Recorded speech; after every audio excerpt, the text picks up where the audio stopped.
ஆத்ம நண்பர்களுக்கு வணக்கம். இன்னைக்கு நம்ம பார்க்க போற topic how to control your mind.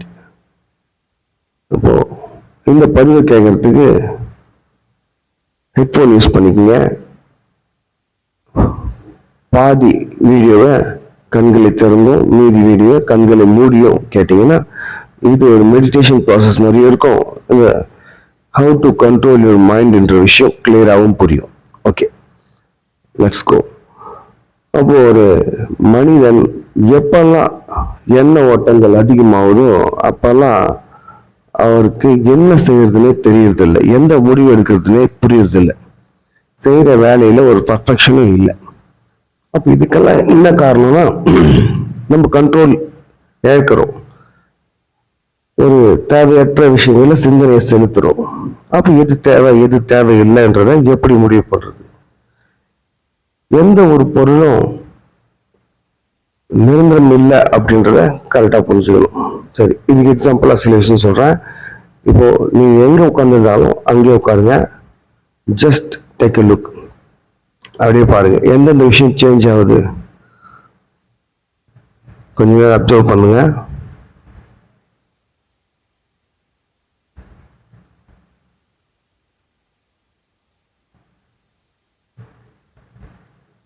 காற்று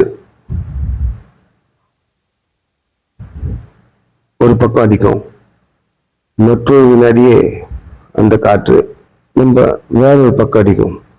அப்போ காற்றின் திசையே மாறுது.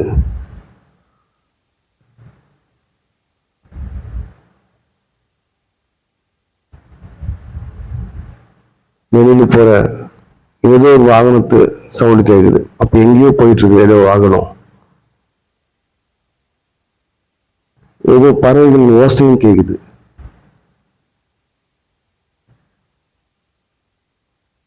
அப்ப ஏதோ ஒரு சேஞ்ச் நம்ம இன்னும் நடந்துட்டு தான் இருக்கு. அப்போ எந்தெந்த விஷயம் அங்க நடக்குதோ, ஒரு வாகனம் போகுதுன்னா அதுக்கேற்ற மாதிரி எண்ணங்கள் ஓட ஆரம்பிச்சிடும். இப்போ ஒரு பறவைகள் ஓசை கேக்குதுன்னா அதுக்கு மாதிரி ஒரு எண்ணங்கள் ஓட ஆரம்பிச்சிடும். எந்த விஷயம் ஒரு மூமெண்ட் கொடுக்குதோ அந்த விஷயத்துக்கு ஏற்ற மாதிரி ஓடுது. இதுதான் விஷயம். புரிஞ்சுதுங்களா? இப்போ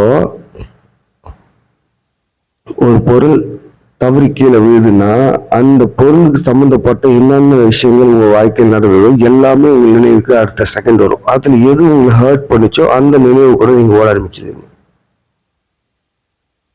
இப்ப புரியுதுங்களா? சரி, அப்போ நம்ம என்ன பண்றோம், இந்த விஷயங்களை கண்ட்ரோல் பண்றதுக்கு ஃபர்ஸ்ட் நம்மளை சுத்தி இருக்கிறத அப்சர்வ் பண்றோம். அப்சர்வ் பண்ணி எது நம்மளுக்கு இப்ப தேவை அப்படின்றது எப்படி முடிவு பண்ணோம்னா, உட்காந்துட்டே இருங்க, அமைதியாயிடுங்க, பாருங்க, சுத்தி பாருங்க. எந்த ஒரு விஷயம் சரியா அலைன் ஆகல, அதாவது சரியா வைக்கப்படலை, ஒரு சேர் சரியா வைக்கப்படலை, புத்தர் சிலை சரியா வைக்கப்படலை, இல்ல ஒரு தொடப்பம் வைக்கப்படலை அப்படின்னாலும் சரி, அதை போய் சரி செய்யுங்க. அப்படி ஒரு கிளீன் ஆன மாதிரி ஆயிடுச்சுங்களா வீடு, டக்கு டக்கு டக்கு டக்குன்னு எல்லா விஷயத்தையும் கிளீன் பண்றீங்க, சரியான முறையில் வைக்கிறீங்க. அப்போ உங்களுக்கு அடுத்த கட்டமா என்ன பண்ணணும்ன்றது ஆட்டோமேட்டிக்கா உங்களுக்கு ஒரு ஹிண்ட் சொல்றோம். ஓகே, நம்ம இதை மறந்துருக்கோம், அந்த போயிட்டு அந்த ஒரு விஷயம் செய்யணும். ஏன்னா நீங்க பர்ஃபெக்ட் பாக்குறீங்க, எந்தெந்த விஷயம் கரெக்டா இங்கதான் வைக்கணும்ன்ற விஷயத்த பார்த்துட்டே இருக்கீங்க. அப்போ உங்களுக்கு அடுத்த கட்டமா என்ன விஷயத்த நீங்க பர்ஃபெக்ட் பண்ணணும் அப்படின்றது உங்களுக்கு ஒரு ஹிண்ட் சொல்றோம். ஓகே, கண்களை மூடிக்கங்க.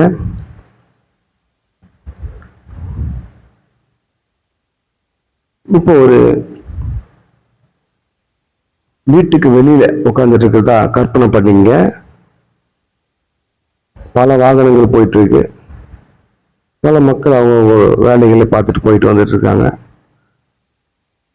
காம்பவுண்டுக்கு உள் சைடு நீங்க இருக்கீங்க, காம்பவுண்டுக்கு வெளியே சைடு இதெல்லாம் நடக்குது. ஆனா நீங்க கொஞ்சம் டாப்ல இருந்து பாக்குறதுனால ரெண்டு விஷயத்தையும் பார்க்க முடியும் உங்களால. டாப்ன்றது ஒரு ஸ்டெப்ஸ்ல உட்காந்துட்டீங்க வச்சுங்களேன். ஓகே, பல பூக்கள் தொட்டியெல்லாம் இருக்கு, அதாவது தண்ணி ஷவர் பண்ணிட்டு இருக்காங்க. உங்க ரிலேட்டிவா கூட இருக்கலாம், வந்து ஷவர் பண்ணிட்டு இருக்காங்க, தண்ணி ஊத்திட்டு இருக்காங்க. அப்ப அங்க ஒரு லிசர்ட் பாக்குறீங்க, ஒரு பல்லி, நல்ல பல்லி, ஒரு பெரிய பல்லி பாக்குறீங்க. அது ஏதோ ஒரு விஷயத்த பார்த்துட்டு இருக்கு. எது பார்த்துட்டு இருக்கு? அவ்வளோ கூர்மையா பார்த்துட்டு இருக்கு. எதுதான் பாக்குதுன்னு பார்த்தா அங்க அதுக்கான இறை ஒரு பூச்சியை பார்த்துட்டு இருக்கு.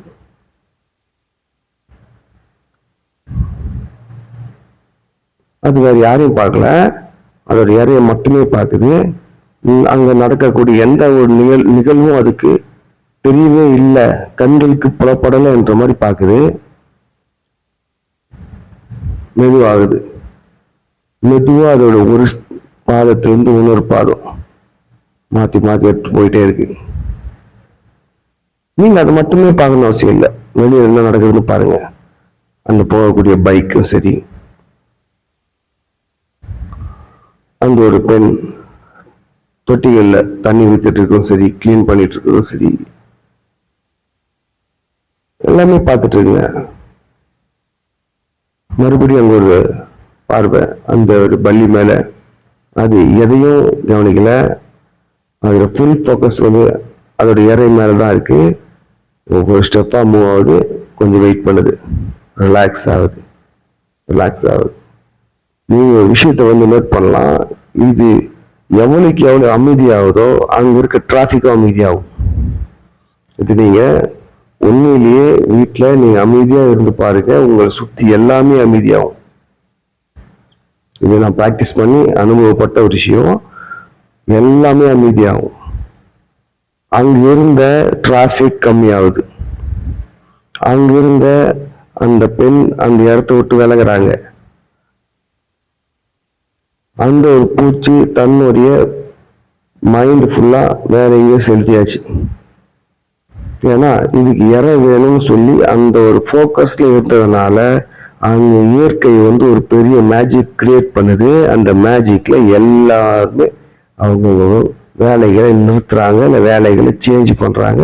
இதுக்கு அந்த இறை வேணுன்றதுக்காக இயற்கை ஒரு ரெடி பண்ணிச்ச ஒரு விஷயத்த. இறைய பிடிக்குது, சாப்பிடுது, போகுது. மறுபடியே அங்க ஒரு பரபரப்பான சூழ்நிலை ஏற்படுது. இதை நீங்க பிராக்டிஸ் பண்ணா மட்டும்தான் புரியும். பிராக்டிஸ் பண்ணாத வரைக்கும் இது நார்மலா ஒரு விஷயமா தெரியும். நீங்க காம் டவுன் ஆகுங்க. உங்களுக்கு என்ன வேணும்? ரிலாக்ஸ் ஆகுங்க. எல்லாம் டிராஃபிக், அந்த ஒரு சவுண்டு, அந்த டிஸ்ட்ரக்ஷன், உங்க வாழ்க்கையில் எவ்வளோ டிஸ்ட்ரக்ஷன் எல்லாமே சரி, ஒரு நொடிக்கு எல்லாமே திருப்பி அமைதியாகும். ஒரு நொடின்றது 2 நொடி ஆகலாம், 10 நொடி ஆகலாம், 1 மணி நேரம் கூட ஆகலாம். அது உங்க கையில் தான் இருக்கு. அப்போ அமைதியாகுங்க. உங்களுக்கு என்ன தேவை? ஜஸ்ட் ரிலாக்ஸா இருங்க. அந்த பல்லி எதுக்காக சாப்பிட்டுச்சு? அது பசிக்காக மட்டுமா? இல்லை, நாளைக்கு அதுக்கு எனர்ஜி வேணும், நாளைக்கு அது தன்னுடைய வேலையை செய்யணும். கடவுள் அதுக்கு கொடுத்த வேலை அந்த இடத்த கிளீன் பண்ணணும். அங்க இருக்கக்கூடிய விலங்குகளை சாப்பிட்டு அது வந்து அந்த இடத்த கிளீன் பண்ணி அது இயற்கைக்கு சில விஷயங்களை செய்ய ரிலாக்ஸ் ஆகுங்க. எந்த மனிதரை பார்த்த மாத்திரத்திலே நம்ம இவர் வந்து பர்ஃபெக்டான ஆளு, ஒரு மைண்ட் வந்து கண்ட்ரோலா இருக்கக்கூடிய ஆளு அப்படின்னு எப்படி நம்ம புரிஞ்சுக்கணும் அப்படின்னா, அவங்க வீட்டுல சின்ன ஒரு தூசு கூட நம்ம பார்க்க முடியாது. ஏன்னா அவர் எந்த ஒரு பொருளையும் வச்ச இடத்துல இல்லைன்னா அது உடனே அவரே சரி செஞ்சிருவாரு. அப்போ அந்த இடத்துல நம்ம மைண்ட் அவர் கண்ட்ரோலா வச்சிருக்காருன்றத புரிஞ்சுக்கலாம்.